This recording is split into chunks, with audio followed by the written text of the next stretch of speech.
Hi, this is Annie. Welcome to my channel. And today we're going to talk about living in a condo in Florida. You know, the average condo, not the high rise or the ones by the beach or anything. This is an average condo, 2 floors, and in town.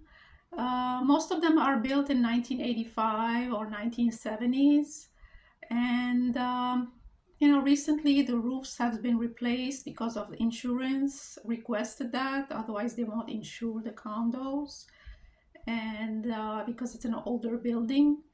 So therefore, we got our HOA fees raised up.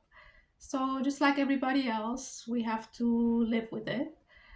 Anyway, I described before that I survived many living in condos before, because in one place I lived, I used to be on the ground floor, and now I'm on the upper floor. So there is a benefit.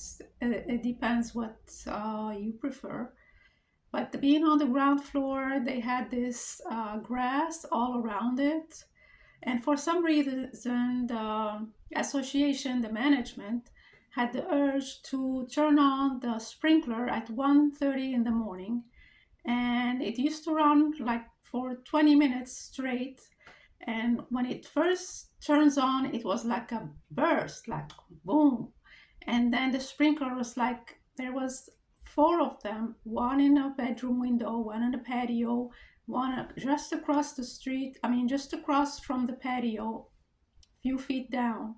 It's like an echo, like when you hear it 1:30, 2 o'clock in the morning, and forget about going back to sleep at that time.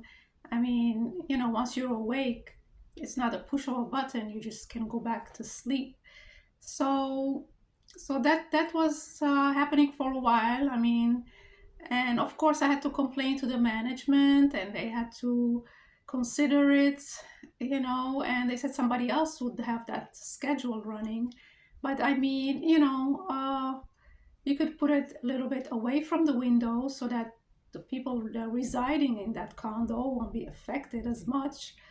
But I mean, there is, common sense, but you have to tell them sometimes, because maybe some elderly retired people that are on the board, they have a hearing loss, or I'm just saying. But in the end, they just fixed the issue. And but I had to deal with that for a while. I mean, I'm just telling like it is. So I did describe this as a survival mode, because yes, it did affect me for a whole month. Um, my sleep pattern, and the next day I was feeling tired. I used to work for a home care agency. I used to go exhausted to work.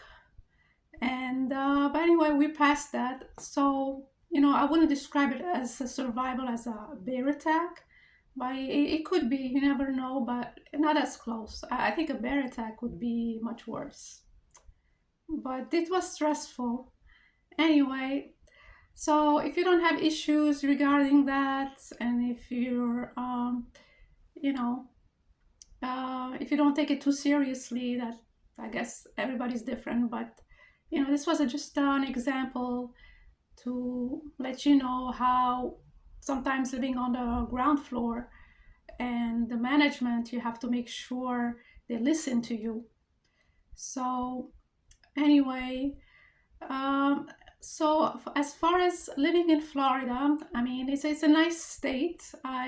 It's better than living in the snow, but there's the pros and cons. So the good thing is the weather is nice in the winter. You don't have to deal with the blizzard or the snow or the cold, and that's why everybody come here as snowbirds. They come down in the winter, and right now we're in March. There is a spring break, and when I first moved in here, it used to be very slow-paced town, because I came down from a very fast paced city, from New York City, and it was very slow for me. Everybody's retired and they take time, and oh, forget it, to do that next week. you know, which where I come from, this should have been done last week. You're already late for it. But now it's a lot of people are moving in here, so it's becoming faster pace and a lot of traffic. You have to wait in line sometimes if you go someplace over the weekend to the store. And there are people who still shop in the store actually. It's not just online, but yeah, you have to wait in line and there's traffic. You have to give it some time, uh, you know, for you to get there and then come back. So, and but in the summertime, the bad news is it's raining and it's tropical rain. It will be nice and sunny, and all of a sudden you're drenched if you're outside for some reason and you didn't bring your umbrella or something. All of a sudden you're all drenched and it'll be like uh, flooded. It depends. And of course the hurricane they tell you in advance, but the anxiety, if you suffer from anxiety and all that emotional, that the hurricane is going to go to the right, now it's going to the north, and it's going to hit your condo and the windows, if you don't have impact windows or protection on your windows, and you might get a tornado along with that. That's a combo. But the thing is, yeah, I mean, you have to know that that's the deal. If you suffer from all these emotional things happening, like the hurricane is gonna be here, and then afterwards there is flooding, and you'll be stuck at home maybe 3 or 4 days, sometimes a week, because you're not allowed to go out in the streets. Maybe there is a power down, and they're trying to clean up the debris, and so a lot of chaos. So you be prepared. Unless you're leaving town, go somewhere else, you don't have to deal with it. You can see it on the news and then come back and pick up whatever you have, damaged. The situation, the pros and cons about living here in the summer and in the winter. So if you like to subscribe to my channel, I am learning as I go along, and I'll give you more information about wonderful living in condos and the good and the bad and the ugly. But if nothing of these situations bother you, everybody's different, and you can handle it. That's great.